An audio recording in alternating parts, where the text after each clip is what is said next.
जी हाँ। फिर हम पढ़ेंगे भारत में सिनेमा के जनक। अगर आपने इसका पहला भाग नहीं देखा है तो आप जरूर देख लीजिएगा। यहाँ तक हमने पढ़े थे और आज हम इसके आगे बढ़ रहे हैं। पृष्ठ संख्या 117 है, 117 आगे देखते हैं। अपने जीवन के कठिनतम समय में भी फाल्के इस नई तलाश में जुटे रहे। हर दिन यानी नई खोज में वो जुटे रहे। हर दिन कोई न कोई प्रयोग करते यानी कुछ न कुछ एक्सपेरिमेंट करते थे। लंदन से छपने वाली सिनेमा संबंधी पत्रिकाएं मंगाने लगे।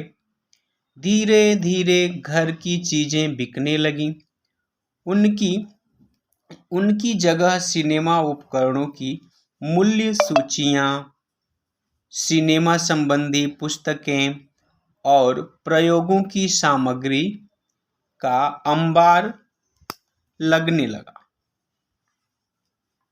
मतलब ये घर के और जो सामान थे उन्हें बेच बेच कर फिल्म बनाने से संबंधित जो भी चीज़ों की ज़रूरत थी ये उन्हें खरीदने लगे। यानी एक के बाद एक बहुत सारे घर पे ये मंगाने लगे। वे लगातार अपने प्रयोगों में जुटे रहे।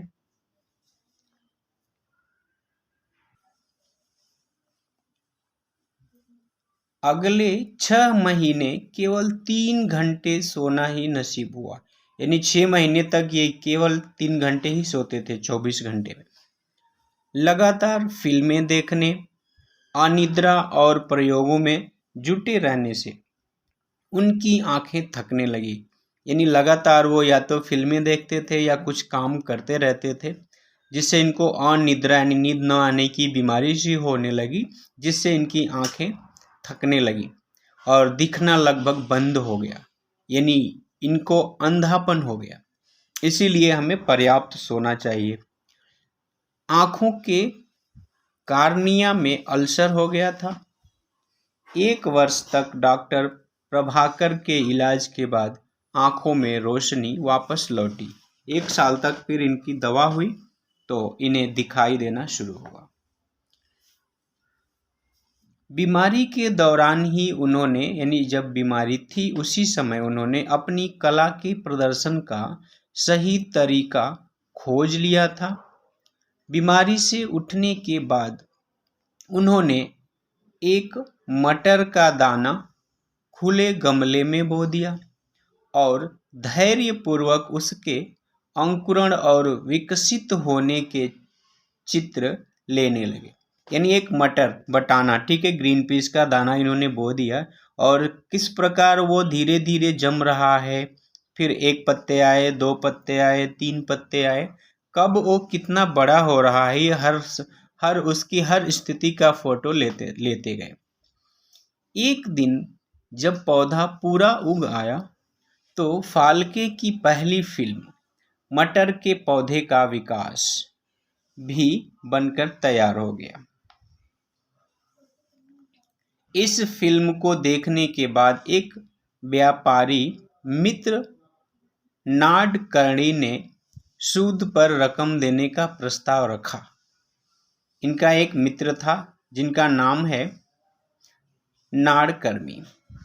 उसने इन्हें सूद पर यानी इंटरेस्ट पर पैसा देने का प्रस्ताव रखा ताकि लंदन जाकर फिल्म निर्माण संबंधी उपकरण लाए जा सके। उसने पैसे दिया और कहा भाई चलिए हम फिल्म बनाएंगे, मैं पैसे लगाऊंगा लेकिन उसका मैं आपसे सूद लूंगा यानी इंटरेस्ट लूंगा। फाल्के लंदन से छपने वाली बायोस्कोप पत्रिका मंगाया करते थे। फरवरी 1922 में लंदन पहुंचने पर इसी पत्रिका के संपादक कैबोर्न ने उपकरणों की खरीदारी में फाल्के की मदद की और एबीसी ऑफ सिनेमैटोग्राफी के लेखक सिसिल हेपबर्थ से मिलवाया। वह एक वाल्टन फिल्म कंपनी में फिल्में बनाने का काम करते थे। उन्होंने फाल्के को फिल्म निर्माण का प्रशिक्षण दिया प्रशिक्षण मतलब है ट्रेनिंग, इनको उन्होंने सिखाया कि फिल्म कैसे बनाते हैं। 1 अप्रैल 1912 को फाल्के ने एक विलियमसन कैमरा, फिर फिल्म धोने और मुद्रित करने के उपकरण, कच्ची फिल्म और एक परफोरेटर सहित हिंदुस्तान की धरती पर कदम रखा। यानी यह व्यक्ति जो है विलियमसन कैमरा लेकर के, यानी फाल्के जो है 1912 में एक कैमरा खरीद के लाए जिसका नाम है विलियमसन, और फिर जो है फिल्म धोने और मुद्रित करने के उपकरण, लिखने के जो उपकरण यानी टूल्स हैं, सामग्री है, फिर कच्ची फिल्म और एक परफोरेटर सहित, यानी परफोरेटर के साथ हिंदुस्तान की धरती पर इन्होंने कदम रखा, यानी भारत में आए, ये चीजें खरीद करके ये लेकर आए। इस उद्योग में फाल्के के सबसे पहले सहायक थे उनके परिवार के सदस्य, यानी इनके जो परिवार में घर में फैमिली मेंबर्स थे उन्होंने सबसे पहले इनकी मदद किया। फिल्म परफोरेटर का काम उनकी पत्नी सरस्वती ने संभाला। उस समय फिल्म की जो पट्टी मिलती थी उसमें एक और छेद स्वयं करने होते थे। आधे इंच की फिल्म पट्टी को घुप अंधेरे में रखकर छेद करने का काम आसान नहीं था, यानी बहुत मुश्किल काम था। प्रकाश की एक किरण भी फिल्म को खराब कर सकती थी, यानी अगर रोशनी आ जाए कहीं से भी, थोड़ी लाइट चमक गई तो फिल्म पूरी खराब हो जाती, अच्छी नहीं चलती, यानी अच्छा दिखता नहीं।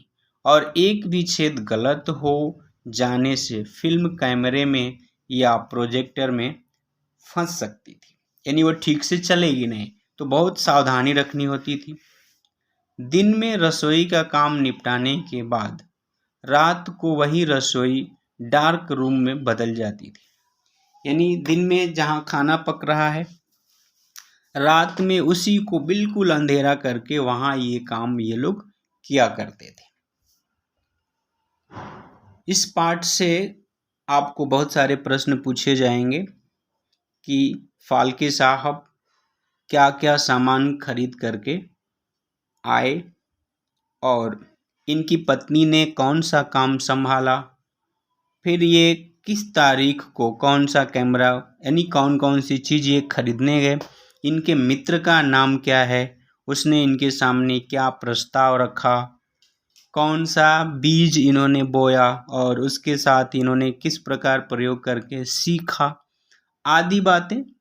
अच्छा, और एक है कि फिर रसोई, इनका जो रसोई घर था उसको और ये किस काम में प्रयोग लाते थे, फिर इन्हें अनिद्रा यानी नींद न आने की बीमारी क्यों हुई और उसका असर इन पर क्या पड़ा, आदि इस तरह के महत्वपूर्ण प्रश्न आपसे पूछे जाएंगे।